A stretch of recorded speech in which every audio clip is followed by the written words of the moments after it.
तत्सवितुर्वरेण्यं भर्गो देवस्य धीमहि धियो यो न प्रचोदयात्। ॐ त्र्यम्बकं यजामहे सुगन्धिं पुष्टिवर्धनम् उर्वारुकमिव बन्धनात् मृत्योर्मुक्षीयमामृतात्। ॐ सहनावतु सहनौ भुनक्तु सह वीर्यं करवावहै तेजस्विनावधीतमस्तु मा विद्विषावहै। ॐ असतो मा सद्गमय तमसो मा ज्योतिर्गमय मृत्योर्मामृतं गमय। ओम शांति शांति शांति। नमस्कार, आपण पाहताय कोकणचं नंबर 1 महा चॅनल सिंधुदुर्ग लाईव्ह। आज 21 जून जागतिक योग दिन। योग ही भारतानं जगाला दिलेली संजीवनी। पंतप्रधान नरेंद्र मोदी यांनी या योग संजीवनीला जागतिक व्यासपीठ मिळवून दिलं आणि त्याचं महत्त्व स्वरूप हे काळानुसार बदलत चाललंय। या विषयास आपण जाणून घेणार आहोत योग प्रशिक्षक विकास गोवेकर सर यांच्याकडून। खरं तर योगासनाची आणि या मुलाखतीची सुरुवातच अगदी ओंकाराच्या मंत्रोच्चारानं आणि प्रसन्न वातावरणात सुरुवात झाली आहे। त्याविषयी आपण सुरुवातच करणार आहोत आणि त्या योगासनांविषयी अधिक आपण जाणून घेणार आहोत। सर, आपलं खूप खूप स्वागत। नमस्कार। आणि योग दिनाच्या सर्वप्रथम आपल्याला योगमय शुभेच्छा। सध्या काळ बदलतोय आणि त्यानुसार योगासनाचं स्वरूपही बदललंय, जसं मी म्हटलंय। या सगळ्या बदलाकडे आपण कशा प्रकारे पाहता? योग ही आपल्या ऋषीमुनींनी दिलेली देणगी आहे आपल्याला आणि ही प्राचीन देणगी आहे। त्याचं स्वरूप बदलत आहे म्हणजे आरोग्यविषयक की नाही जे फायदे आहेत ते आजपर्यंत आपल्याला माहिती नव्हते। प्राणायाम योग केला जायचा, पण तो ठराविक वेळेला आणि ठराविक अगदी कमीत कमी केला जायचा। पण आता तसं नाही आहे। कुठलाही आजार असेल तर तो आजार ह्या प्राणायामाने आणि योगासनाने बरा होऊ शकतो। हे आता परमपूज्य स्वामी रामदेव बाबांनी अगदी वेगवेगळ्या पुराव्यानिशी सिद्ध केलेलं आहे। असंख्य साधकांवर त्यांनी प्रयोग केलेले आहेत आणि सगळे आजार, जवळजवळ 99% आजार हे बरे होतात, हे त्यांनी आता सिद्ध केलेलं आहे। आपण हे स्वरूप आणि याचा बदल आपण जाणून घेतलाच आहे, पण योगासनं करताना आणि प्राणायाम असे काही त्यात फरक आहे का, की हे दोन्ही प्रकार एकच आहेत? याविषयी काही जणांमध्ये अजूनही संभ्रम आहे, तर याविषयी काय सांगा? योगामध्ये ह्या सगळ्याच गोष्टी येतात। मग त्याच्यामध्ये सूक्ष्म व्यायाम आहे, त्याच्यामध्ये आसनं आहेत, त्याच्यामध्ये प्राणायाम आहे। या सगळ्या गोष्टींचा अंतर्भाव योगामध्ये येतो। बऱ्याच जणांना वाटतं योग म्हणजे केवळ प्राणायाम, तर तसं नाही आहे। या सगळ्याच गोष्टींचा अंतर्भाव हा या गोष्टीमध्ये येत असतो। अनेक व्यायाम करताना सुरुवातीला वॉर्मअप केलं जातं, कारण शरीरातील स्नायू थोडे सैल व्हावेत म्हणून। मग तसं योगासनं करताना किंवा प्राणायाम करताना असे काही आसनं आहेत का, किंवा असा कुठला प्राणायाम आहे का जो अगोदर आपण करावा आणि त्यानंतर या योगासनांना सुरुवात करावी? योगिक जॉगिंग हा भाग याच्यामध्ये आहे। सुरुवातीला वॉर्मिंग, हात वगैरे हलवणं, पाय वगैरे हलवणं आणि हा सगळा भाग।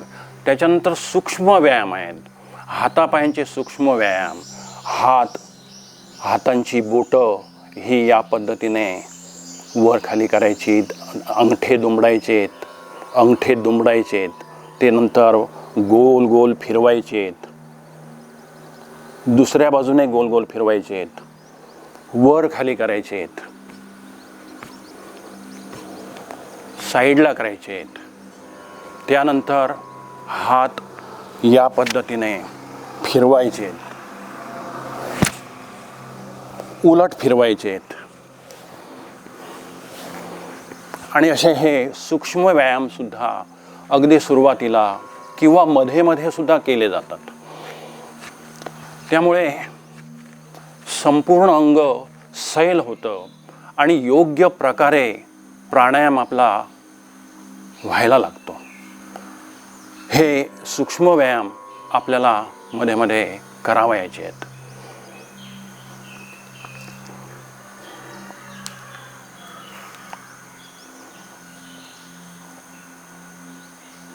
जसे तुम्ही आता काही व्यायाम दाखवला आहात, तर अजून असे कोणते आहेत जे आपण नेहमी करू शकतो योगासनांच्या सुरुवातीला?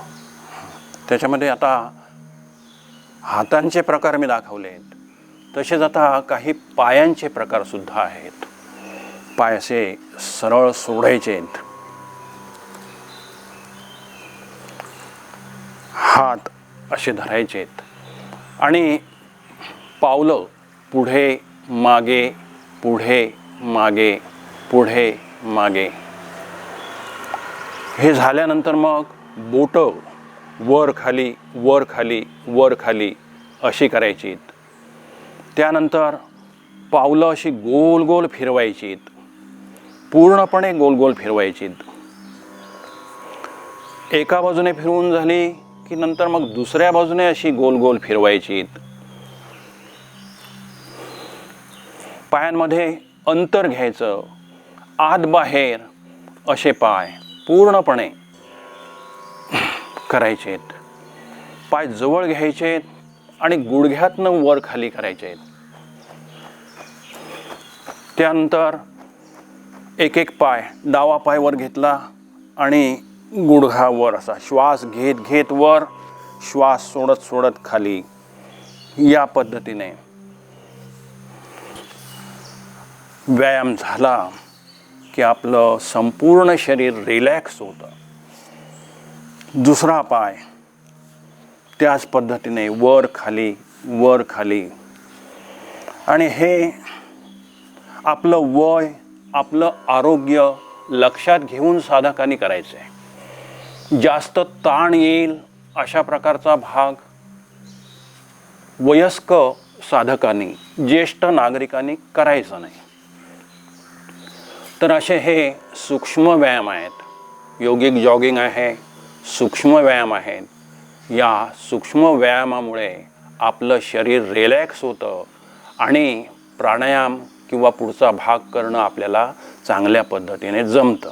सूक्ष्म व्यायाम आपण पाहिलेच आहेत, पण आपण पुढच्या मूळ व्यायामाकडे येताना किंवा मूळ आसनांकडे येताना, प्राणायामाकडे येताना अनेक प्रार्थना आहेत आणि तुम्हीही अशा प्रार्थना तुमच्या प्रशिक्षणात किंवा जे तुमचे वर्ग भरतात त्यात तुम्ही सांगत असतात, ते तुम्ही करून घेत असतात. तशी एखादी प्रार्थना आमच्या दर्शकांसाठी तुम्ही घेतलात? प्रार्थना भरपूर आहेत. आम्ही स्वामी रामदेवांच्या ज्या प्रार्थना आहेत, संस्कार गीतं आहेत, त्यासंबंधी एक पुस्तिकासुद्धा काढली होती. आणि त्या पुस्तिकेतल्या अनेक ज्या प्रार्थना आहेत त्या प्रार्थना आम्ही ह्या वर्गामध्ये सुद्धा, आमच्या पहाटेच्या वर्गामध्ये नेहमी घेत असतो.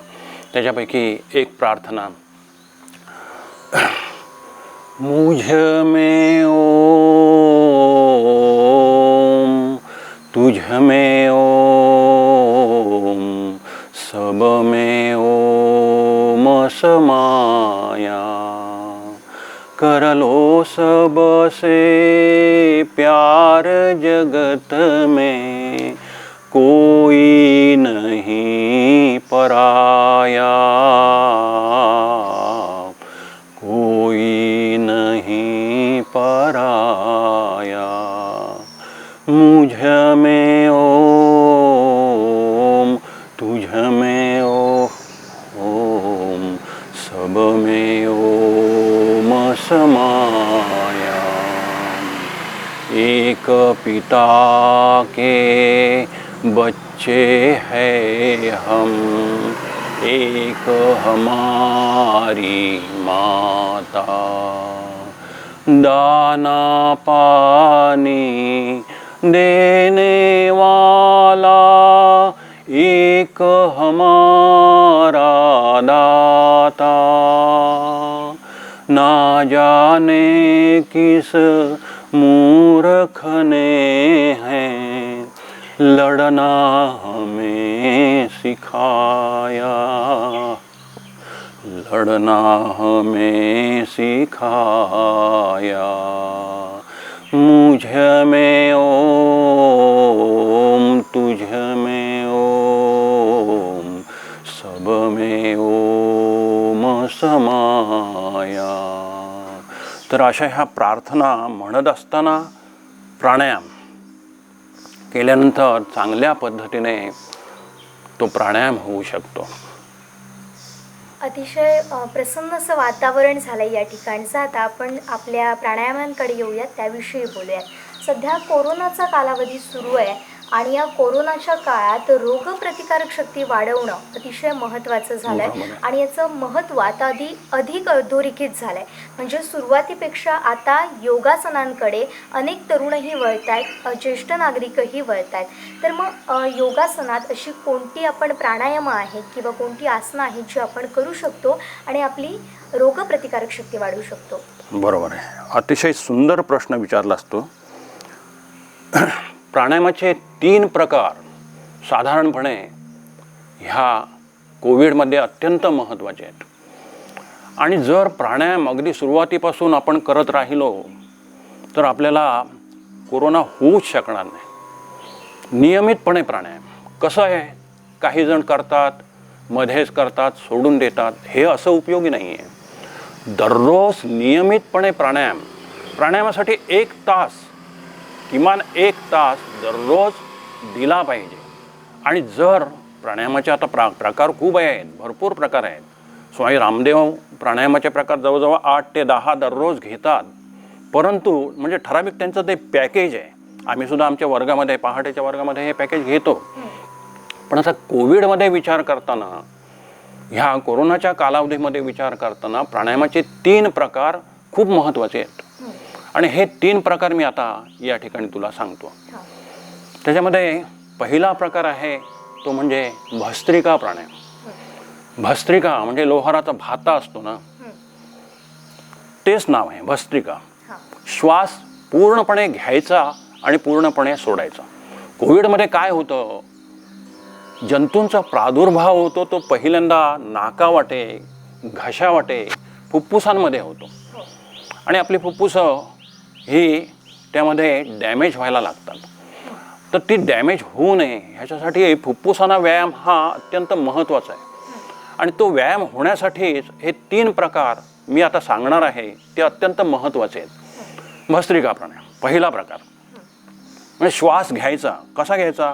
पूर्णपणे घ्यायचा. काही ना श्वास कुठे घ्यायचा, काय घ्यायचं कसं माहितीच नसतं, मग ते पोटामध्ये घेतात. तसं नाही, फुफ्फुसं कुठे आहेत? आपल्या छातीमध्ये. आणि म्हणून श्वास घेताना कसा, श्वास पूर्णपणे छातीमध्ये घ्यायचा आणि पूर्णपणे सोडायचा.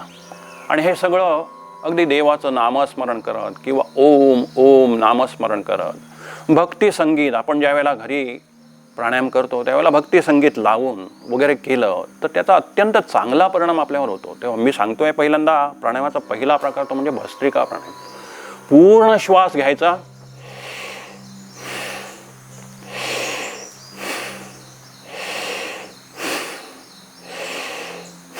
आता खांदे थोडेसे वर होत आहेत, ते व्हायला हवेत. श्वास म्हणजे ती फुफ्फुस कशी पूर्णपणे प्रसरण, आकुंचन प्रसरण, आकुंचन प्रसरण अशी पूर्णपणे व्हायला लागली की त्या फुफ्फुसांना, लंग्सना व्यवस्थित व्यायाम होतो. आणि व्यायाम झाला की नंतर मग ह्या कोविडचा प्रादुर्भाव होऊ शकत नाही. सुरुवातीला एक 2-3 मिनटं, पण नंतर सराव झाल्यानंतर 5-5, 7-7 मिनटं हा प्राणायामाचा प्रकार म्हणजे भस्त्रिका प्राणायाम करायला हवा. मी आता करून दाखवतो 1 मिनिट.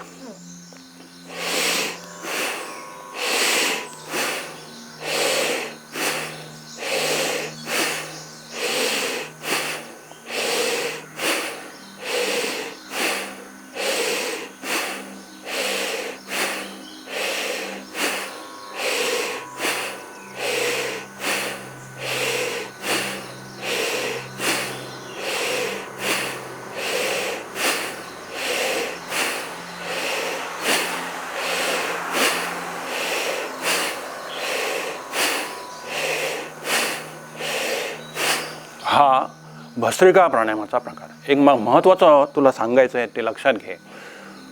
सुरुवातीला मला सर्दीचा त्रास भयंकर आणि वर्षभर सर्दी असायची. माझ्या खिशामध्ये की नाही एपकॉर्लिन नोझल ड्रॉप असायचे. मी पेशाने शिक्षक असल्यामुळे शाळेमध्ये शिकवताना नाक चोकूप व्हायचं, वर्गाच्या बाहेर यायचो. माझ्या विद्यार्थ्यांना माहिती आहे, वर्गाच्या बाहेर यायचो आणि 1-2 थेंब ते ड्रॉपचे नाकामध्ये टाकायचो आणि तेवढ्यापुरतं माझं नाक काय व्हायचं, सुटायचं. मी डॉक्टरांकडे गेलो. डॉक्टर म्हणाले ऑपरेशनशिवाय पर्याय नाही, ऑपरेशन करावं लागणार. पण मी केलं नाही. चाल ढकलपणा आणि ती खिशातली बाटली एपकॉर्लिन ड्रॉप्स चालू असायचं. त्यानंतर 50व्या वर्षी माझा 50वा वाढदिवस झाला आणि लगेच 2-3 दिवशी टी व्हीवर स्वामी रामदेवांचा मी कार्यक्रम बघितला. हे प्राणायामाचे प्रकार बघितले. मी सुरुवात केली आणि नंतर मग हळूहळू हा माझा नाकाचा प्रॉब्लेम, केवळ नाकाचा नव्हे, माझा सर्दीचा प्रॉब्लेम पूर्णपणे नाहीसा झाला. आता मला हा सर्दी नाही आहे. ह्याच्यामध्ये महत्त्वाचा भाग कोणता आहे? भस्त्रिका प्राणायाम. पूर्णपणे श्वास घ्यायचा, सोडायचा. आता आपण जो केला, आता मी दाखवला तो प्राणायामाचा प्रकार जर आपण केला, नित्य नियमाने केला, तर सर्दीचा त्रास होत नाही. गेल्या जवळजवळ 14-15 वर्षांमध्ये मला एकदाही टेम्परेचर आलेलं नाही. सर्दी, ताप, टेम्परेचर, पावसाळ्यामध्ये भिजून गेलो की मला टेम्परेचर 2-3 दिवस टेम्परेचर असायचं. मग गोळ्या वगैरे औषध वगैरे घेतलं की कमी व्हायचं. पण आता गेल्या 15 वर्षामध्ये मला ताप नाही आहे, टेम्परेचर नाही आहे. तर हा प्राणायामाचा पहिला प्रकार. त्यानंतर दुसरा प्रकार आहे, तो प्रकार थोडासा वेगळा आहे आणि तो सगळ्यात महत्त्वाचा आहे. आज काय झालेलं आहे, दररोज आपल्या शरीरामध्ये 1 ते 1.5 ग्रॅम विष जात असतं. प्रदूषण भरपूर वाढलंय. प्रदूषण भरपूर अन्नातून जातं, पाण्यातून जातं आणि या हवेतून सुद्धा वेगवेगळी द्रव्य. आता पाणी, पूर्वी कसं विहिरीचं पाणी आपण पित होतो, आता पित नाही तसं. तर अशा अनेक गोष्टी आहे. अन्न, आता आपण द्राक्ष खातो, त्या द्राक्षांवर थर आपल्याला दिसतो ना, तसे आपले आंबे आहेत फवारणी केलेले. तर या सगळ्या गोष्टी दैनंदिन जीवनामध्ये 1 ते 1.5 ग्रॅम विष आपल्या पोटामध्ये जातं. मग हे विष कसं बाहेर काढणार? बाहेर काढायला मार्ग नाही आहे. डॉक्टर औषधं देतील, त्या औषधांचा तसा उपयोग नाही, उलटा त्रास होतो. पण इथे जर तुम्ही कपालभाती, आता मी दाखवणार आहे तो प्राणायामाचा प्रकार केला की ही सगळी विषद्रव्य नाहीशी होतात, बाहेर पडतात. आणि म्हणून सगळ्यात महत्त्वाचा प्राणायाम. मी ज्या ठिकाणी जातो त्या ठिकाणी, आता वेळ नसतो, मग त्यांना अगदी काही मिनटं, 10 मिनटं तुम्ही हा प्राणायामाचा प्रकार करा. परवा ज्येष्ठ नागरिकांच्या सभेमध्ये गेलो होतो, त्यांना सांगितलं फक्त 10 मिनटं तुम्ही कपालभाती प्राणायाम करा. आणि मग त्याने करायला सुरुवात केली आणि त्याचे खूप चांगले परिणाम मला दिसून आले. बऱ्याच जणांनी मला कळवलं. तर हा कपालभाती प्राणायाम. कपालभाती याचा अर्थ काय? भाती म्हणजे तेज, सौंदर्य तुझ्या चेहऱ्यावर आहे. पण आता माझं वय किती झालं? 65 वर्ष झालं. 65 वर्ष पूर्ण झालीत मला. मग हे तेज टिकून राहण्यासाठी, वाढण्यासाठी आता आपण काय करतो, बरेच तरुणी काय करतात, क्रीम वगैरे लावतात ना, क्रीम, लिपस्टिक, या गोष्टी काही गरज नाही आहे. फक्त कपालभाती प्राणायाम. कपालभाती प्राणायाम केल्यानंतर अंग कसं अगदी सतेज, सुंदर असं राहणार आहे. तेव्हा कपालभाती याचा अर्थ पहिल्यांदा काय? भाती म्हणजे तेज आणि कपाल म्हणजे कपाळ, किंवा आपण त्वचा म्हटली तरी हरकत नाही. संपूर्ण त्वचा आपली कशी राहणार आहे? अत्यंत चांगल्या पद्धतीने राहणार आहे. कोणतीही औषधं न घेता, औषधांशिवाय जगण्याची ही कला आहे. तेव्हा बघा, आणि महत्त्वाची गोष्ट म्हणजे काहींना भूक लागत नाही, मग द्राक्षासव घ्या किंवा औषधं घ्या, काही नको. जर 10 मिनटं कपालभाती प्राणायाम केला की काय होतं, खाल्लेलं अन्न चांगलं पचतं. काही काही मुलं कशी भरपूर खातात पण ते अंगाला लागत नाही, सगळं निघून जातं. हे पण इथे तसं नाही आहे. सगळं अन्न चांगल्या पद्धतीने पचन केलं जातं. पचलं की नंतर सगळे विषद्रव्ये आराम दाखवतो मी. कपालभाती प्राणायाम कसा करायचा? ताठ बसे, पाठीचा कणा ताठ असणं महत्त्वाचं आहे. सगळे प्राणायामाचे प्रकार करत असताना पाठीचा कणा ताठ आणि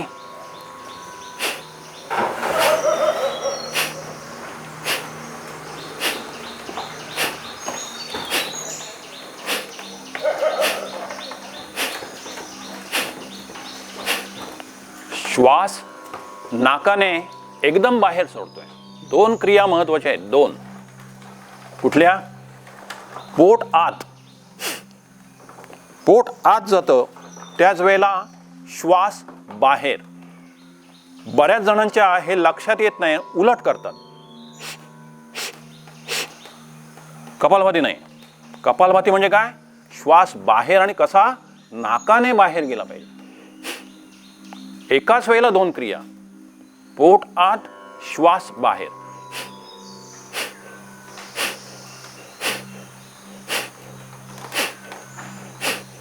लक्षात येत नसेल तर मी एक वेगळा मार्ग सांगतो. म्हणजे तर्जनी पुढे धरायची आणि फुंकर मारायची.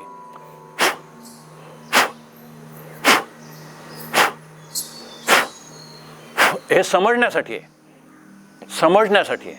ही क्रिया आहे. आता हीच क्रिया कशी करायची? तोंड बंद करायचं, डोळे बंद करायचे आणि नाकाने करायचे.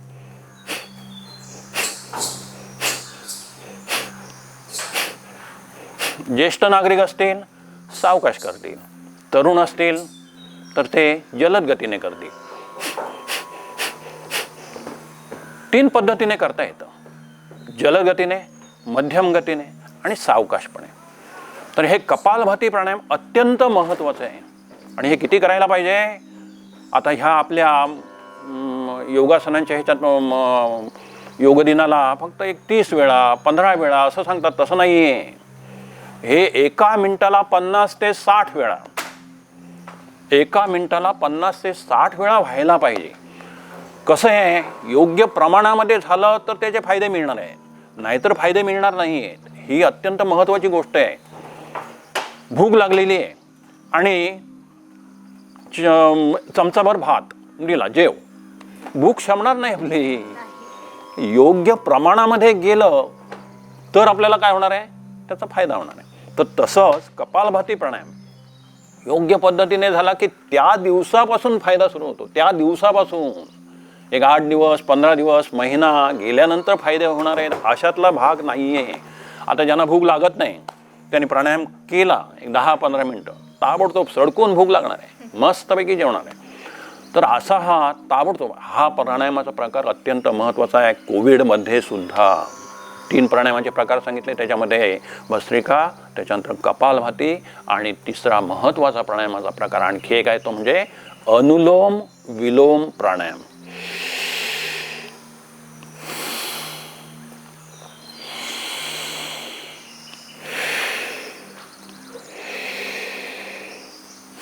लक्षात येते काय करतोय ते? डाव्या नाकपुडीने घेतोय, उजव्या नाकपुडीने सोडतोय, उजव्या नाकपुडीने घेतोय, डाव्या नाकपुडीने सोडतोय. लक्षात येते? डाव्या नाकपुडीने घेतोय बघ, उजव्या नाकपुडीने सोडतोय, उजव्या नाकपुडीने घेतोय, डाव्या नाकपुडीने सोडतोय. श्वास घेतल्यावर पुढे बदलायची, हे लक्षात ठेवायचं. श्वास घेतल्यावर पुढे बदलायची, सोडायचा घ्यायचा पुढे बदलायची, सोडायचा घ्यायचा पुढे बदलायची, सोडायचा घ्यायचा पुढे बदलायची. श्वास कुठे घ्यायचा? पोटामध्ये, छातीमध्ये. ह्या पद्धतीने अनुलोम विलोम प्राणायाम. अनुलोम विलोम प्राणायाम. डावी नाकपुडी ही चंद्रनाडी आहे. चंद्रनाडी शीतलता प्रदान करते आणि उजवी नाकपुडी आहे ती उष्णता प्रदान करते. तर ह्या दोन्ही नाकपुड्यांचं व्यवस्थित घर्षण झालं की शरीराचं तापमान योग्य राखलं जातं. म्हणजे आता ताप, मगाशी मी तुला सांगितलं की ताप येत नाही, शरीराचं तापमान योग्यच राखलं जाणार. मग थंडीमध्ये असेल, उन्हाळ्यामध्ये असेल, हे तापमान कमी जास्त होणार नाही, नैसर्गिकरित्या ते व्यवस्थित राखलं जाणार आहे. तर अशा अनेक गोष्टी ह्या प्राणायामामुळे होतात. आणि हे 3 प्राणायामाचे प्रकार ह्या कोविडमध्ये अत्यंत महत्त्वाचे आहेत आणि ते प्रत्येकाने करायला हवेत. हे केल्यानंतर काय होणार आहे, कोविड आपल्या पाशी येणार नाही. आणि समजा झाला तरीसुद्धा त्याच्यातनं आपली ताबडतोब निवृत्ती होणार आहे, आपण ताबडतोब बरे होणार आहोत. आणि म्हणून माझा आग्रह आहे की सगळ्यांनी हे 3 प्रकार करायला हवेत आणि इतरांना करण्यासाठी प्रवृत्त करायला हवं.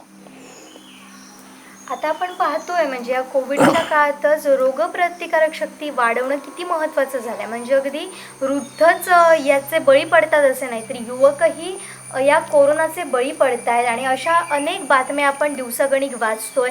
सिंधुदुर्गातही काही वेगळी परिस्थिती नाही आहे. इथे तरुणांचं प्रमाण जरी कमी असलं बळी पडण्याचं तरी आहे, नाही म्हटलं तरी. त्यामुळे आपण आता हे जे व्यायाम प्रकार पाहिलेत, हा प्राणायामाचा जो प्रकार पाहिला तो ह्या काळात करणं अतिशय आवश्यक आहे. आणि सरांनी सांगितल्याप्रमाणे तो स्वतःही करायचा आणि इतरांनाही करण्यासाठी प्रोत्साहन द्यायचं आहे. सर, या व्यतिरिक्त अजून काही प्राणायामाचे प्रकार आहेत का रोगप्रतिकारक शक्ती वाढवण्यासाठी? प्राणायामाचे प्रकार आता हे 3 महत्त्वाचेच आहेत. अगदी 3 महत्त्वाचे. कशासाठी? लंग्ससाठी, फुफ्फुसांसाठी. आपली फुफ्फुसं स्ट्रॉंग झाली की आपल्याला कोरोना होणार नाही. आता कालपर्यंत स्वामी रामदेव बाबांनी वेगवेगळे कार्यक्रम घेतले, त्याच्यामध्ये सुद्धा ह्याच गोष्टी सांगितल्या की हे अत्यंत महत्त्वाचं आहे आणि हे करायला हवं. बाकीची आसनं वगैरे आहेत, मग काही आसनं मी दाखवतो या ठिकाणी. मंडूकासन, वज्रासनामध्ये बसायचं.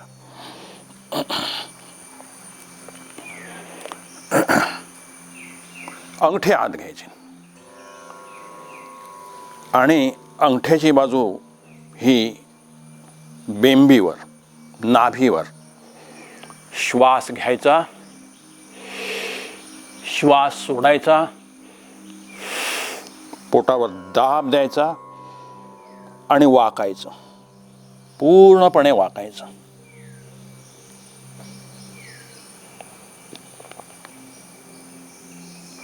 थोडा वेळ थांबायचं.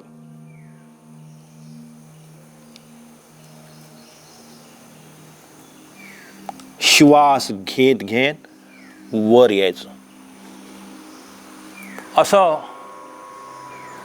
3 ते 5 वेळा करायचंय. त्यानंतर आणखी दुसरा प्रकार आहे, डावा हात असा, उजवा हात असा. श्वास घ्यायचा, श्वास सोडायचा, दाब द्यायचा आणि वाकायचा. मंडूकासनाचा हा दुसरा प्रकार. विशेष करून जी माणसं जाडी आहेत, अंग सुटलेलं आहे, पोट सुटलेलं आहे, अशांसाठी हे अत्यंत महत्त्वाचं आहे. त्याचबरोबर आणखी तिसरा प्रकार शशकासन आहे. श्वास घेत घेत हात वर, श्वास सोडत सोडत हात खाली आणि डोकं जमिनीला टेकवायचं. थोडा वेळ थांबायचं.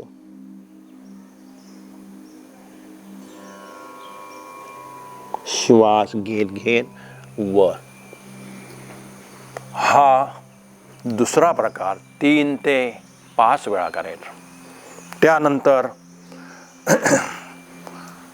आणखी एक प्रकार दाखवतो, गोमुखासन. गोमुखासन. डावा पाय असा गुडघ्यावर गुडघा यायला हवा. गुडघ्यावर गुडघा. ज्या बाजूचा गुडघावर त्या बाजूचा हात वर घ्यायचा. उजवा हात वरून, डावा हात खालून आणि मागून हात पकडायला यायला हवे.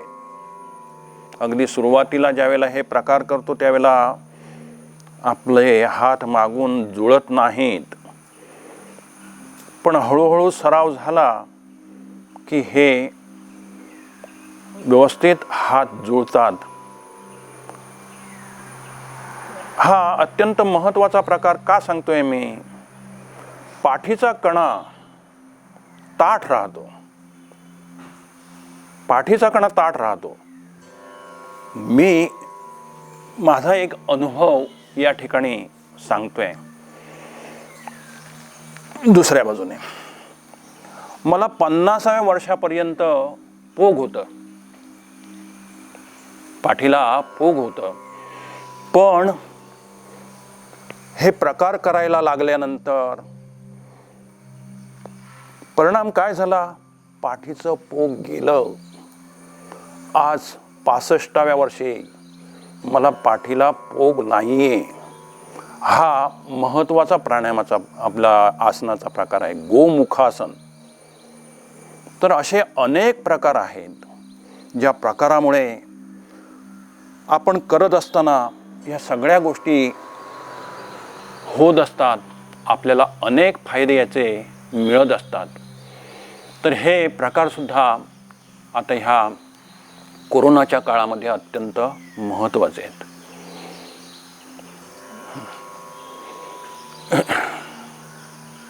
योगासनं करताना अनेक जण टाळाटाळ करतात, त्यांना कंटाळा येतो. बरोबर. मग ह्यावेळी हा कंटाळा घालवण्यासाठी काय करावं? योग शिक्षक म्हणून तुम्ही काय सांगाल? अत्यंत चांगला प्रश्न विचारला असतो. कारण काय माहिती आहे, मी अनेक शाळांना भेटी दिल्या, अनेक कार्यक्रम त्या ठिकाणी जाऊन त्यांना ह्या संबंधी सांगण्याचा प्रयत्न करतो. पण विशेष करून मुलं आणि तरुण वर्ग याकडे जास्त फिरकत नाही, येत नाही. आता आमच्या वर्गाला सुद्धा आता गेली 15 वर्ष पहाटेचा वर्ग आम्ही घेतो ना, विनाशुल्क, कुणाकडून पैसा काही घेत नाही. तर तिथे सुद्धा जी आजारी माणसं असतात ती येतात, पण ज्यांना आजार नाही ती माणसं त्या ठिकाणी आली असं सहसा होत नाही. तेव्हा तरुणांना आकृष्ट करण्यासाठी आम्ही खूप प्रयोग केले. कारण मी माझ्या शाळेमध्ये सुद्धा अनेक प्रयोग केले, राज्यस्तरापर्यंत ते प्रयोग झाले. त्याच्यामध्ये हाही एक प्रयोग आहे. आणि म्हणून सुरुवातीला मग विद्यार्थ्यांवर सुद्धा मी असे प्रयोग केले की तासिका सुरू झाले की पहिल्यांदा 2 मिनटं प्राणायाम, पहिल्यांदा 2-3 मिनटं प्राणायाम त्यांना आकृष्ट करून घ्यायचं आणि नंतर त्यांना गोडी लागण्यासाठी असे अनेक प्रकार केलेत मी. आणि आता त्याचे निष्कर्ष दिसून यायला लागलेत की मुलांना वाटायला लागले हे करायला हवं. पहिल्यांदा की नाही तर काय व्हायचं, मी एकदम झपाटल्यासारखाच काम करत होतो आणि त्यामुळे शिक्षक विद्यार्थी थोड्याशा वेगळ्या नजरेनेच माझ्याकडे बघायचे. परंतु नंतर मात्र त्याचे फायदे दिसायला लागल्यानंतर, कारण माझं वजन की नाही खूप कमी होतं. माझं वजन 52 किलो, फक्त 52 किलो माझं वजन, ते थोडंसं कमी जास्त व्हायचं. पण प्राणायाम करायला लागल्यानंतर, योगासनं करायला लागल्यानंतर मला माहिती नव्हतं हे एवढा बदल माझ्यामध्ये होईल, माझं पोग जाईल किंवा माझी सर्दी जाईल किंवा आणखी वजन वाढेल, ह्या गोष्टी मला माहिती नव्हत्या. पण मी कार्यक्रम टी व्हीवर रामदेव बाबांचा एक दिवस बघितला आणि त्याच दिवशी ठरवलं हे आपल्याला करायचं आहे म्हणून करायला सुरुवात केली. हळूहळू फायदे झाले. नंतर मग प्रशिक्षण वगैरे केलं आणि मग सगळ्या बाकीच्या गोष्टी आहेत. पण ह्या सगळ्या गोष्टी तरुणांना लक्षात येत नव्हत्या, पण आता त्यांच्यामध्ये सुद्धा फरक व्हायला लागलेला आहे. अनेक प्रयोग किंवा ही आता जी गाणी आहेत ना, ह्या पुस्तिकेमध्ये जी गाणी आहेत ती गाण्यांचा सुद्धा खूप मुलांच्यावर चांगला परिणाम होतो. मुलांना खूप आवडतात. एक गाणं आता तुम्ही म्हणून दाखवा. यातलीच आता मगाशी म्हटलं तर ह्याच्यातलंच गाणं, पण आतला आणखी एक तुला एक चांगल्यापैकी ह्याच्यातलं, तुम करो प्रभू से प्यार अमृत बरसे गाणी बघ काय माहिती आहे, टाळ्या वाजवून तुला आणखी एक महत्त्वाची गोष्ट म्हणजे आपल्या हातावर बिंदू आहेत, ॲक्युप्रेशरचे बिंदू. हे बिंदू पण दबले जातात. प्रार्थना म्हणत असताना की नाही टाळ्या वाजून वगैरे म्हटल्या की काय होतं, हे बिंदू दबले जातात. मुलांना हे आवडतं. मुलांना अशा काही ॲक्टिव्हिटीज सांगितल्या की मुलं आकृष्ट होतात. तुम करो प्रभू से प्यार अमृत बरसेगा बरसेगा नित बरसेगा बरसेगा नित बरसेगा तुम करो प्रभु से प्यार अमृत बरसेगा. दया धर्म से प्रीति कर लो भवसागर से पार उतर लो.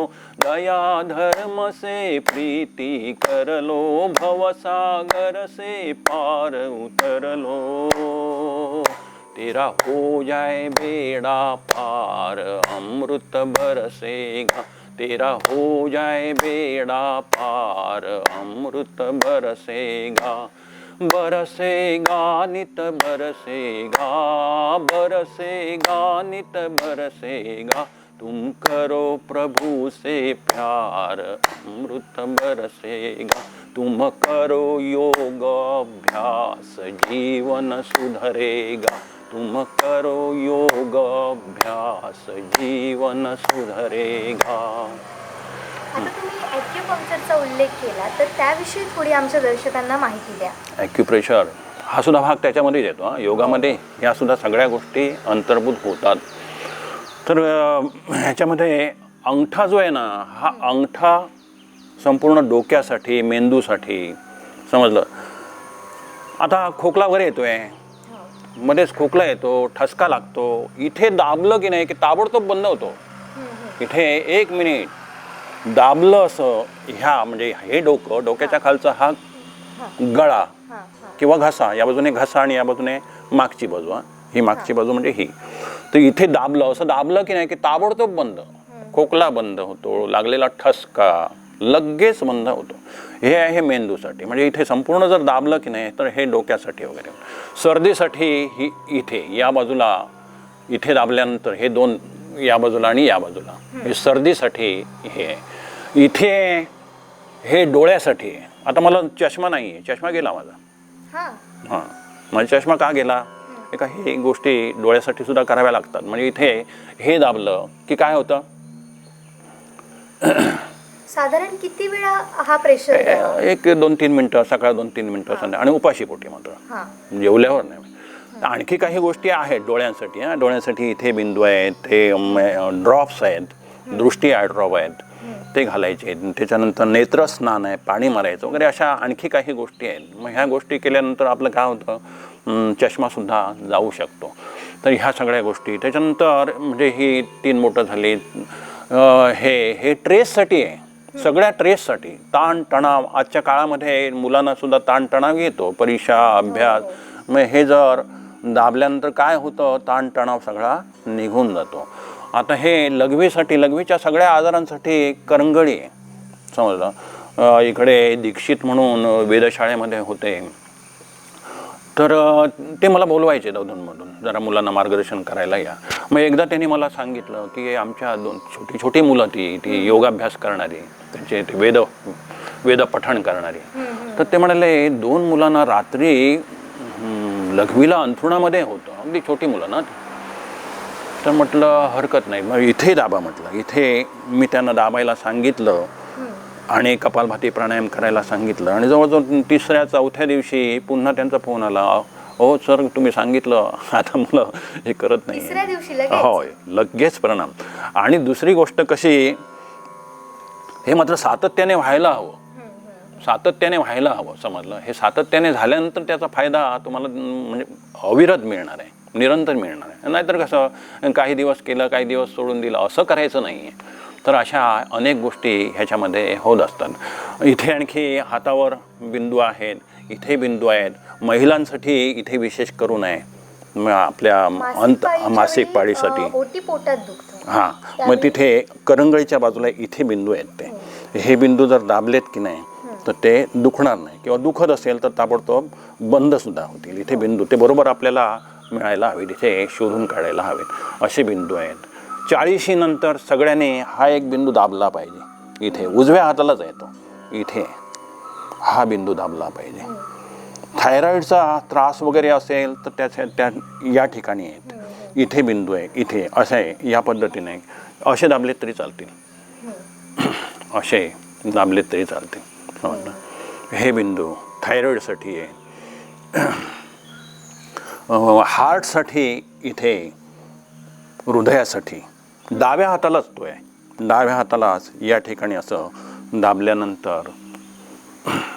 तर असे हे वेगवेगळे बिंदू आहेत. आणि हे बिंदू कसे दाबल्यानंतर काय होतं, हे मुलांना जरा आकर्षण वाटतं ना. तर ह्या पद्धतीने केल्यानंतर सगळेच बिंदू दबले जातात. एक 3-4 मिनटं. किंवा प्रार्थना म्हणत असताना, प्रार्थनेचा उद्देशच असा होता, नंतर ते टाळ आले, आणखी हे आले, ती गोष्ट वेगळी. पण खरं म्हणजे की नाही, भजन वगैरे करायचं ते टाळ्या वाजूनच करायच्या. म्हणजे काय होतं, ॲक्युप्रेशर पण होतं आणि एक मनाची अवस्था चांगली होती. आपण चांगल्या पद्धतीने प्रार्थनासुद्धा करू शकतो. तुम्ही आता तणावाचा उल्लेख केलाच होता, तर यावर काही आसनं आहेत का किंवा प्राणायाम आहेत का? कारण सध्या कोविडमुळे अनेक तरुण बेरोजगार झालेत, अनेकांची नोकऱ्या गेल्यात, त्यामुळे आता ते घरीच राहिलेत, त्यामुळे एक मानसिक तणाव येतो. किंवा हे आता लॉकडाऊनमध्ये झालं, परंतु कामाचा प्रचंड ताण किंवा मुलांना परीक्षांचं टेन्शन. आता परीक्षा जर रद्द झाल्यामुळे हे थोडं थांबलं आहे, पण त्यातूनही आता वेगळं काहीतरी निर्माण होण्याची शक्यता आहे. हा ताण अधिक वाढण्याची शक्यता आहे. मग हा तणाव कमी करण्यासाठी आजच्या या लाईफस्टाईल जी बदलते आपली, त्यावर ह्या तणावाला कमी करण्यासाठी असे काही प्राणायाम आहेत का? जोईली, छान प्रश्न विचारलास तू. कारण आज काय माहिती आहे, आपली लाईफस्टाईलच बदललेली आहे. आपला आहार बदललेला आहे. चायनीज तुला आवडतं ना? चायनीज किंवा हे जे पदार्थ आहेत ना, हे अत्यंत घातक आहेत पदार्थ. आणि मुलांना की नाही तेच आवडतात. त्यामुळे विशेष करून की नाही काय झालेलं आहे, वेगवेगळे आजार आपल्याला झालेले आहेत. मोबाईलचा सहवास 24 तास. कुशीला घेऊन झोपणार ना आपण? बाजूला ठेवतो का आपण? नाही, ठेवला पाहिजे. जवळ घ्यायचाच नाही आहे तो. आवश्यक तेवढा वापरायचा, जास्त वापरायचा नाही आहे. तेव्हा आपलं खाणं, जेवणं आणि विशेष करून आपण वापरतो तो मोबाईल आपल्यापासून दूर राहायला हवा. फास्ट फूड अजिबात बंद करायचे आहेत. काही गरज नाही त्यांची. त्याच्यामुळे अत्यंत त्रास होतो आपल्या शरीराला. आपलं शरीर स्वीकारत नाही ह्या गोष्टी. शाकाहार चांगला, शाकाहारच आपण घेतला पाहिजे. तर ह्या जर गोष्टी केल्या, मगाशी तुला आता महत्त्वाचा प्रश्न मला विचारला आहे तो ताणतणावासंबंधी. तर ताणतणावासंबंधी हे तुला मगाशी सांगितलंच मी. आणि त्याचबरोबर अनुलोम विलोम प्राणायाम आहे ना, तो खूप महत्त्वाचा प्राणायाम आहे. आता हे बाकीचे जे प्राणायामाचे प्रकार आहेत ते कसे इतर दाखवतात, ते कपालभाती वगैरे, हे जेवल्यानंतर करायचे नाही आहे. पूर्ण पोट रिकामी आणि पहाटे प्राणायाम करणं हे चांगलं ब्रह्ममुहूर्तावर. तेव्हा अनुलोम विलोम प्राणायाम जो आता सांगतोय की नाही, ताणतणाव घालवण्यासाठी, हा तुम्ही केव्हाही करू शकता. समजलं? जेवल्यानंतर सुद्धा एक 10-15 मिनिटानंतर अनुलोम विलोम प्राणायाम. अनुलोम विलोम प्राणायाम केल्यानंतर आपला ताण पूर्णपणे निघून जातो, काही शिल्लक राहत नाही. समजलं? अगदी एकाग्र होऊन आपण, कारण काय माहिती आहे, अनेक समस्या आपल्या जीवनामध्ये येत राहणार आहेत. आज कोरोना आला, कोरोना अजून गेलेला नाही आहे. आणखी अनेक रोग, अनेक आजार येणार आहेत. पण हे आजार आपल्याकडे येऊच नये ह्याच्यासाठी एकच उपाय आहे, आणि तो म्हणजे योग. योग हा एकमेव उपाय आहे. औषधं नाही आहेत, कोणतीही औषधं नाही आहेत, फक्त योग. योग जर आपण नियमितपणे केला, 1 तास आपण काढायलाच पाहिजे. हा, आणखी एक महत्त्वाची गोष्ट सांगतो. वेळ मिळत नाही असे म्हणतात ना बरेच जण. वेळ मिळत नाही.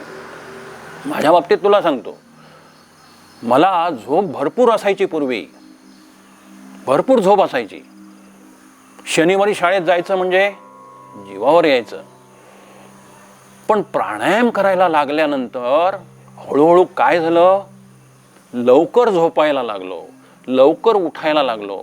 तुला आश्चर्य वाटेल, मी जवळजवळ 12 वर्ष 5:30 वाजता जाऊन क्लास घ्यायचो. पहाटे 5:30 वाजता नगरपालिकेमध्ये. मग त्याच्यापूर्वीच मी उठायचो आधी 1 तास. 4:30ला उठून आंघोळ पूजा वगैरे करून तिथे जाऊन प्राणायाम घ्यायचो. किती 12 वर्ष. त्याच्यानंतर मग मी फक्त आठवड्याला 1 दिवस. तर ही एवढी शक्ती आपल्यामध्ये येते.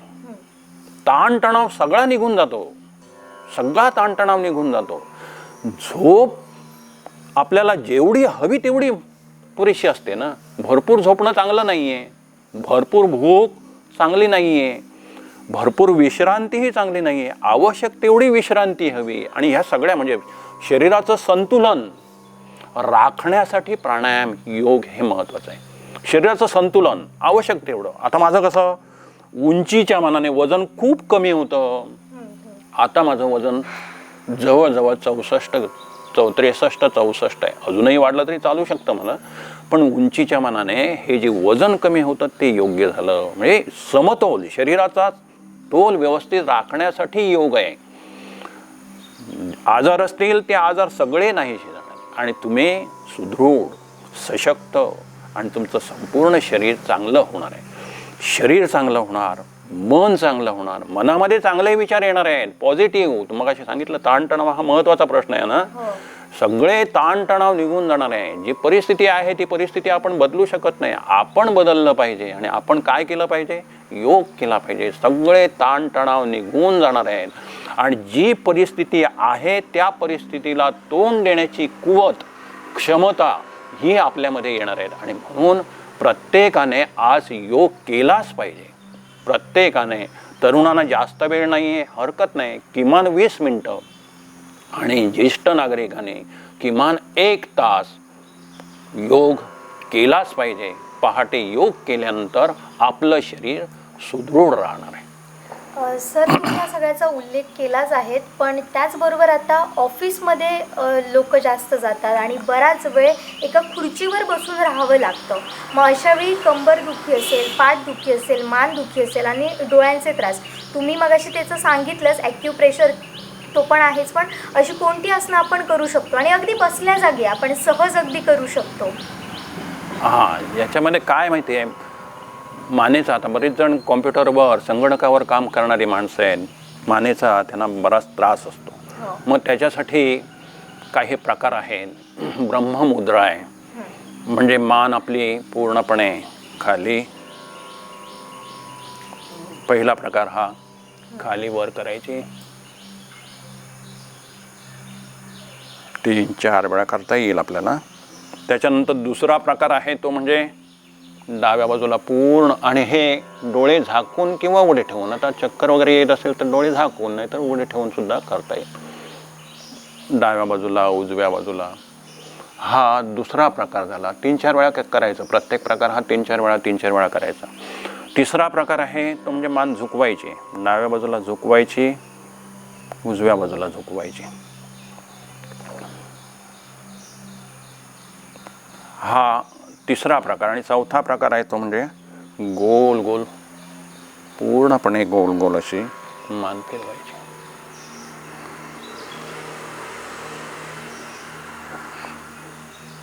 दुसऱ्या बाजूने फिरवायची. म्हणजे काय होतं, मानेचा त्रास त्यांना जो नियमितपणे होतो तो होणार नाही. काय होतं, माणसं बसतात, मुलं बसतात, ते एका विशिष्ट पद्धतीनेच बसत असतात, बघत असतात. आणि त्यामुळे काय होतं, ते स्नायू अगदी आखडले जातात. मग आखडले जाण्यासाठी तिथल्या तिथे जर त्याने हे केलं तर त्यांचा तो आजार पूर्णपणे बरा होऊ शकेल, त्यांना त्रास होणार नाही. तो आता पाठीचा आजार म्हटला. आता पाठीचा आजार काही मी बसून दाखवू शकत नाही, त्याच्यासाठी आसन करून दाखवावे. मी पोटावर झोपून करावायची आसनं 1-2 आसनं दाखवतो मी, एक नमुन्यासाठी म्हणून. आता पाय माझे चिकटलेले आहेत, हे अंतर ठेवायचं नाही पायामध्ये. भुजंगासन.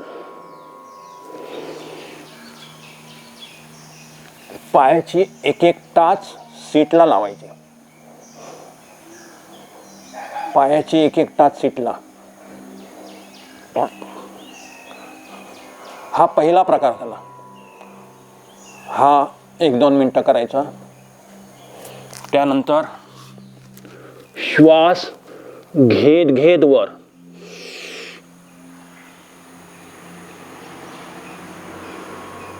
श्वास सोडत खाली.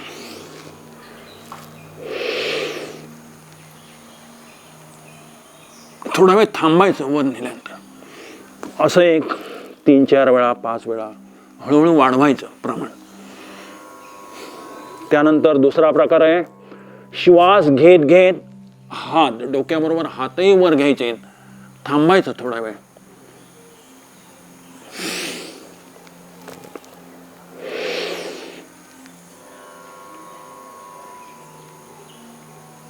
दुसरा प्रकार झाला.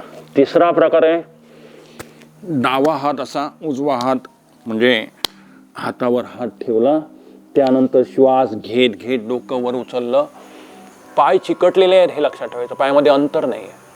आता काहींना जमतच नसेल, थोडं अंतर ठेवायला हरकत नाही, हळूहळू हळूहळू हे पाय जवळ घेण्याचा प्रयत्न करायचा. आणि ह्या पद्धतीने 4-5 वेळा 5-7 वेळा हे दुसरं. आणि हे सगळे ही जी आसनं आहेत ही सावकाश करायची, घाई करायची नाही, अगदी सावकाश करायची. आणखी एक प्रकार दाखवतो. आता इथे मात्र पायामध्ये अंतर सोडायचं आहे. श्वास घेत वर डाव्या बाजूला जायचं आहे, उजव्या पायाची टाच बघायची.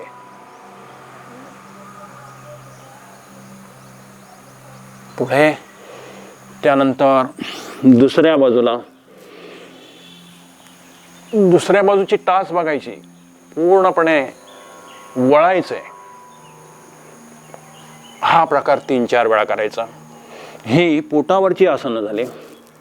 त्याचबरोबर आणखी पाठीवरची आसनं आहेत. डाव्या कुशीने पाठीवर वळायचं, हात खांद्यांच्या समोर असे तळवे वरच्या बाजूला, पाय दुमडायचे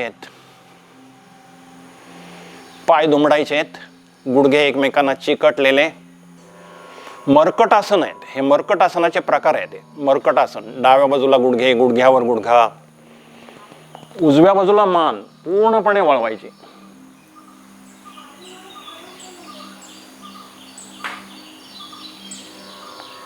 वर गुडघे उजव्या बाजूला, मान डाव्या बाजूला.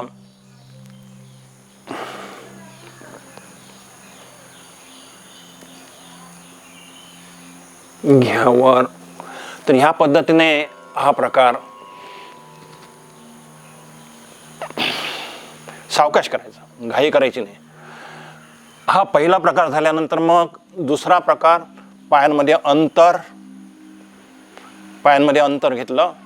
आता गुडघा, डाव्या पायाचा गुडघा आहे तो उजव्या पायाच्या टाचेला टेकवायचा. नंतर उलट डाव्या पायाचा गुडघा उजव्या पायाच्या असा टाचेला चिकटवायचा, चिकटवण्याचा प्रयत्न करायचा. पहिल्यांदाच जाणार नाहीये, हळूहळू नेण्याचा प्रयत्न करायचा. तर हा दुसरा प्रकार झाला. आणखी एक तिसरा प्रकार दाखवतो.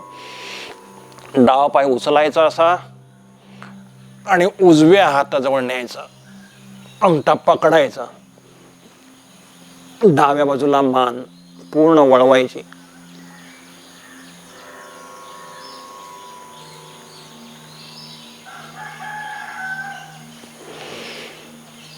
तीन 4 वेळा हे प्रकार केले आणि एकदम सावकाश, मात्र घाई करायची नाही.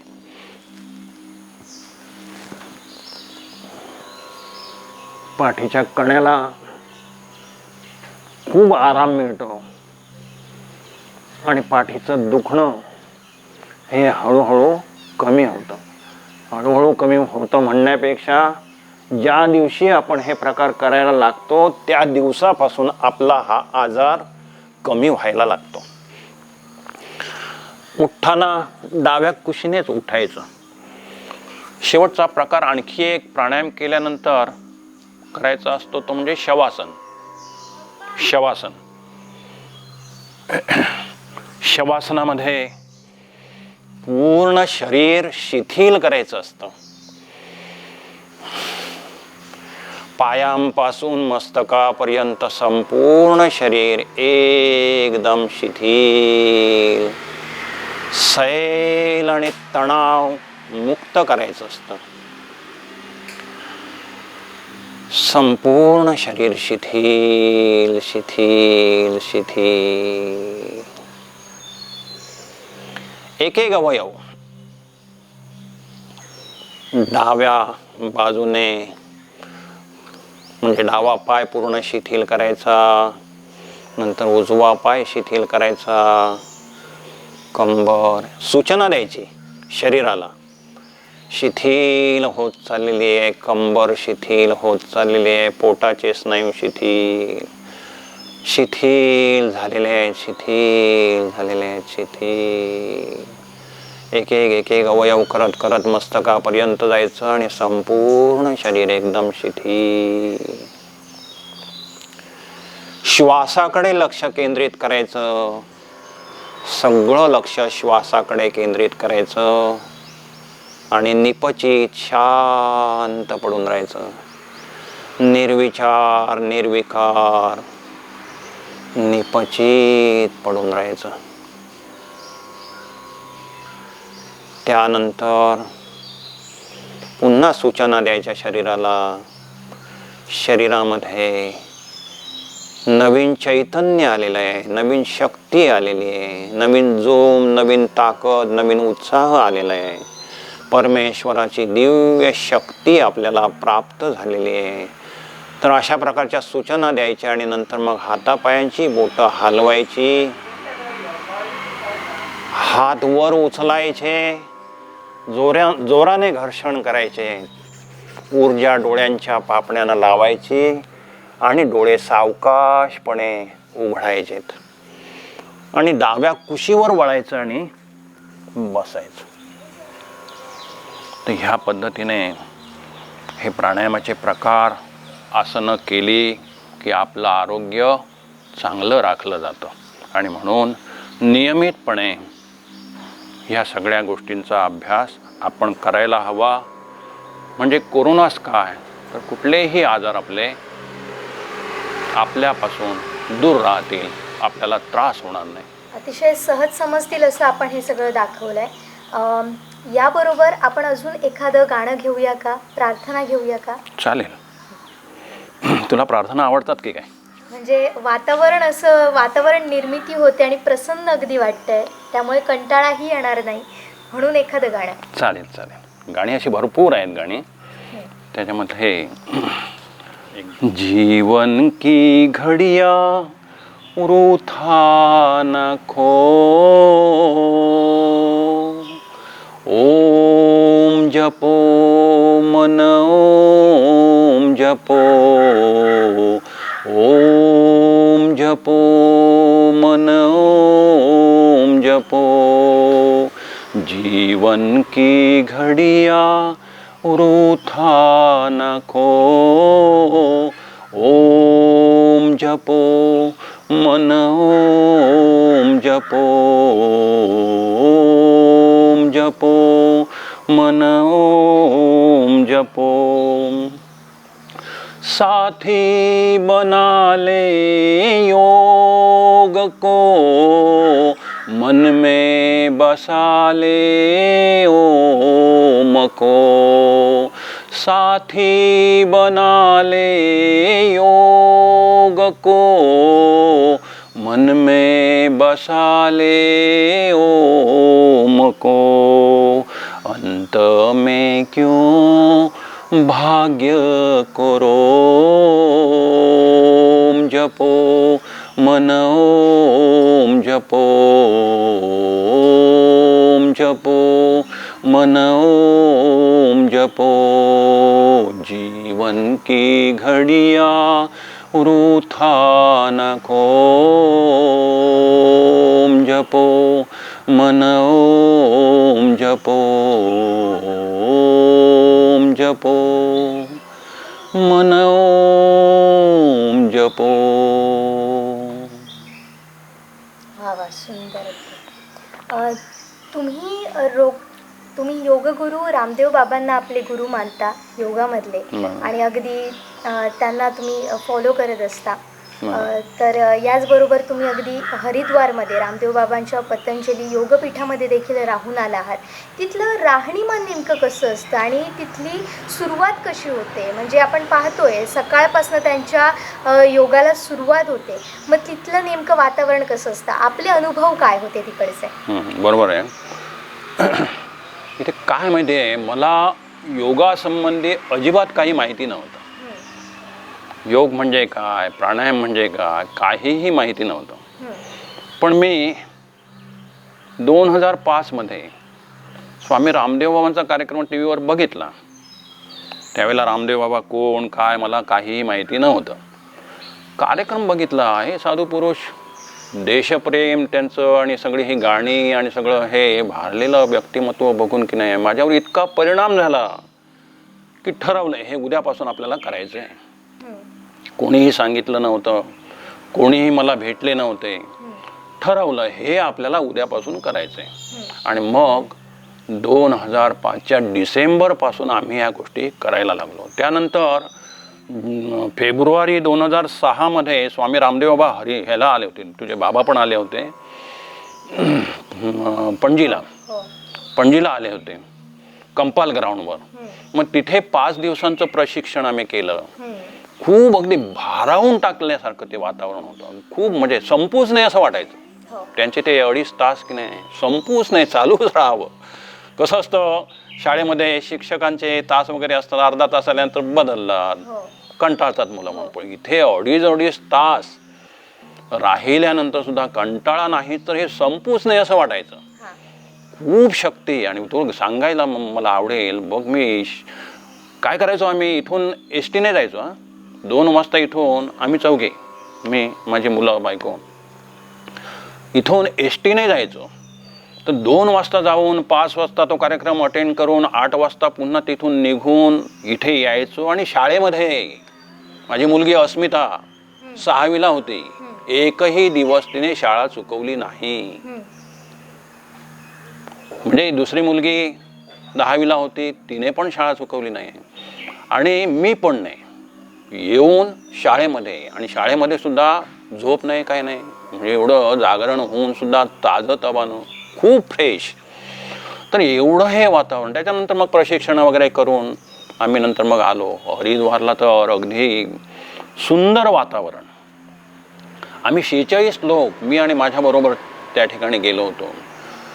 46 लोक आम्ही त्या ठिकाणी होतो. इतकं चांगलं वातावरण होतं, खूप चांगलं वातावरण. सकाळी उठल्यानंतर पहाटे, आणि तिथे राहण्याची व्यवस्था पण तशीच होती. आम्हाला वाटलं होतं आश्रम असणार कुठे काय, तसं नाही. मोठमोठ्या बिल्डिंग. आम्ही 5,000 लोक महाराष्ट्रातले होतो, 5,000 लोक. आणि सगळ्यांची व्यवस्था अत्यंत चांगली, उत्तम व्यवस्था. राहण्याची चांगले बेड्स, संडास, कमोडचे संडास. आम्हाला पहिल्यांदा उघडल्यासारखं व्हायचं. उत्कृष्ट वातावरण. आणि सकाळी सगळं आटपून आम्ही बाहेर पडायचो. बाहेर पडल्यानंतर की नाही सगळीकडे स्पीकर, आणि स्पीकर दिसायचे नाहीत, संपूर्ण हिरवळ वगैरे. आणि तिथून ते आवाज प्रार्थनेच्या, आता ह्या प्रार्थना वगैरे म्हटल्या, वेगवेगळ्या प्रार्थना, त्यांच्या आवाज वगैरे. आणि नंतर मग आम्ही त्या हॉलमध्ये जायचो. तिथे सुद्धा कशी चप्पल वगैरे नाही, आपल्या पिशवीमध्ये घालायची आणि ती आपली पिशवी बाजूला ठेवायची. आणि तिथे इतकं भारावून टाकणारं असं ते वातावरण. आणि त्यांचे ते संपूर्ण म्हणजे त्यांचं अध्यापन, त्यांचं शिकवणं, प्राणायाम. आणि कधी तास निघून जायचा काहीही समजायचं नाही. हे आमचे जवळजवळ 8 दिवस कधी गेले समजलंच नाही आम्हाला. आणि जाण्याची वेळ आली तेव्हा आम्ही सगळेजण एकदम निराश झालो. अरे जावं लागतंय, इथेच राहावं असं वाटायला लागलं होतं. तिथे जेवणाची वगैरे व्यवस्था अतिशय चांगली होती. जेवणाची व्यवस्था चांगली, आणि सगळे चांगले पदार्थ मात्र, ते यायचे नव्हे फास्ट फूड वगैरे तसलं काही नाही.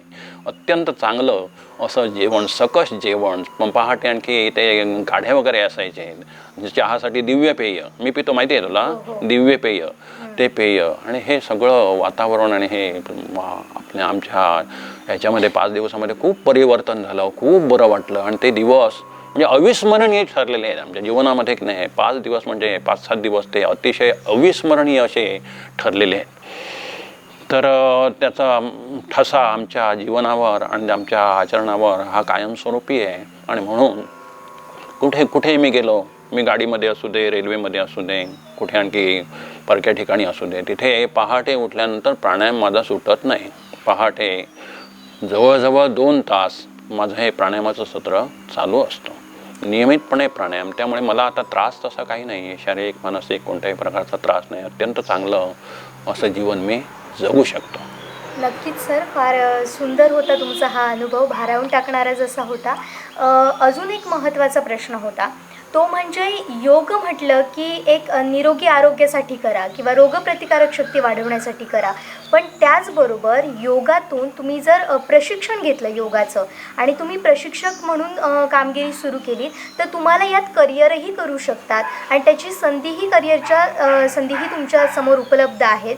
हे एक संधी तुम्हाला मिळू शकते. नेमकं काय आहे हे आणि त्याच्यासाठी कोणता कोर्स करावा लागतो, त्याविषयी काय सांगाल? अगदी तुम्ही पण हे प्रशिक्षण घेतलं आहे योगाचं. बरोबर. तर प्रशिक्षणं ही पतंजलीची अशी होतात, म्हणजे पहिल्यांदा सहयोगी प्रशिक्षक निर्माण केले जातात आणि त्याच्यानंतर मग मुख्य योग शिक्षक हे हरिद्वारला, मग त्या ठिकाणी जाऊन एक 8 दिवसाचं त्यांच्या शिबिरामध्ये मग प्रशिक्षण घेऊन मग त्यांना सर्टिफिकेट वगैरे दिलं जातं. हे म्हणजे पतंजलीचे अभ्यासक्रम झाले.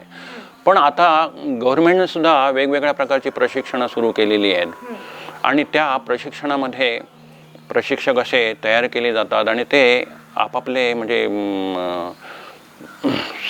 लोकांसाठी वर्ग वगैरे घेऊन त्यांचं आरोग्य चांगलं राखण्यासाठी प्रशिक्षण देऊ शकतात. असे सुद्धा वर्ग आता वेगवेगळ्या ठिकाणी आता गेल्या 4-5 वर्षामध्ये खूप परिवर्तन झालेलं आहे. 2015मध्ये पहिला आंतरराष्ट्रीय योग दिन झाला. आता आजचा हा 7वा योग दिन या ठिकाणी सुरू होतोय, म्हणजे आज संपन्न होतोय. आणि त्याचबरोबर आता बरंच म्हणजे जनजागरण आता बरंच झालेलं आहे. लोकांना कळून चुकलेलं आहे की कोरोना येऊ दे किंवा आणखी काही येऊ दे, याच्यामध्ये तारण्याचा एकमेव तरुणोपाय एकच आहे आणि तो म्हणजे योगाभ्यास. आणि म्हणून प्रशिक्षण घ्यायला सुद्धा आता तरुण वर्ग तयार होतोय आणि भविष्य काळामध्ये अत्यंत चांगल्या पद्धतीने करिअर ह्या क्षेत्रामध्ये ते करू शकणार आहेत. अगदी बरोबर सर, आपण दिलेली ही अतिशय महत्त्वाची माहिती आहे. पण यात आता शेवटचा अगदी प्रश्न, आता योगामध्ये नव्यानं येणाऱ्यांना आणि नव्यानं योग शिकू पाहणाऱ्यांना तुम्ही काय सल्ला द्या? आमचा नेहमीच असा आग्रह असतो की जास्तीत जास्त लोकांनी प्रशिक्षण घ्या आणि पहाटेच्या वर्गाला तरुणांनी यावं, मुलांनी यावं, यासाठी शाळांमध्ये जाऊन त्यांना आवाहन आम्ही करत असतो आणि येण्यासाठी प्रवृत्त करत असतो. तर सुरुवातीला त्यांना आम्ही सांगतो की तुम्ही ह्या गोष्टी केल्यानंतर तुमचे बारीक सारीक सगळ्या तक्रारी निघून जाणार आहेत. मुलं कधी इतकी शाळेमध्ये येत असताना अशक्त असतात, खूप अशक्त असतात. आता शाळेमध्ये दुपारच्या वेळेला आहार वगैरे त्यांना देतात, पण हे आहारसुद्धा घेत नाहीत, टाकून देतात ते. अशी सुद्धा बरीच मुलं दिसतात, पचत नाही, खात नाही, तशीच राहतात, अशक्त राहतात. पण जर त्याने कपालभाती वगैरे प्राणायाम केला, मगाशी तुला सांगितलं ना, पुन्हा एकदा आता सांगतोय, हे कपालभाती, आणि हे त्यांना अगदी दाखवून दिलं, हे असं करा, बघा काय होतं ते, 1-2 दिवस करा, 3 दिवस करा. सांगितल्यानंतर मग त्यांच्यामध्ये परिवर्तन व्हायला लागतं, ते करायला लागतात. सातत्य राहत नाही त्यांच्यात, पण करतात, करून बघतात. आणि हे अत्यंत महत्त्वाचं आहे. कसं, ही औषधं वगैरे घेतल्यानंतर त्याचे परिणाम तात्पुरते स्वरूपामध्ये असतात आणि ॲलोपॅथीची औषधं घेतल्यानंतर त्याचे दुष्परिणामच जास्त असतात. पण त्याच्याऐवजी कपालभाती वगैरे प्राणायाम केल्यानंतर जी भूक लागते, जी झोप लागते, झोप लागत नाही त्यांना झोप लागते, झोप लागत नाही त्यांना झोप लागते, भूक लागत नाही त्यांना भूक लागते. वजन ज्यांचं कमी आहे त्यांचं वजन वाढतं, ज्यांचं वजन जास्त आहे त्यांचं वजन कपालभाती प्राणायाम केल्यानंतर कमी होतं. हे महत्त्वाचं आहे आणखी. म्हणजे कमी ज्यांचं वजन आहे त्यांचं वाढतं, जास्त वजन आहे त्यांचं कमी होतं. मग असे सांगितलं तुला की समतोल राखण्यासाठी योग आहे. आपल्या विचारांमध्ये, आपल्या आचारांमध्ये समतोल, तुमचं बोलणं, तुमचं चालणं, तुमचं वागणं, ह्याच्यामध्ये संयम येणार आहे.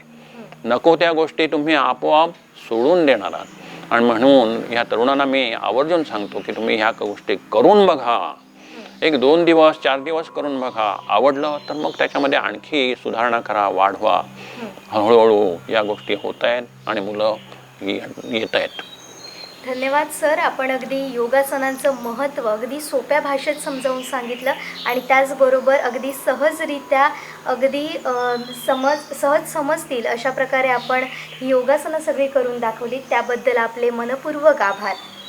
शेवटी शांतीपाठ.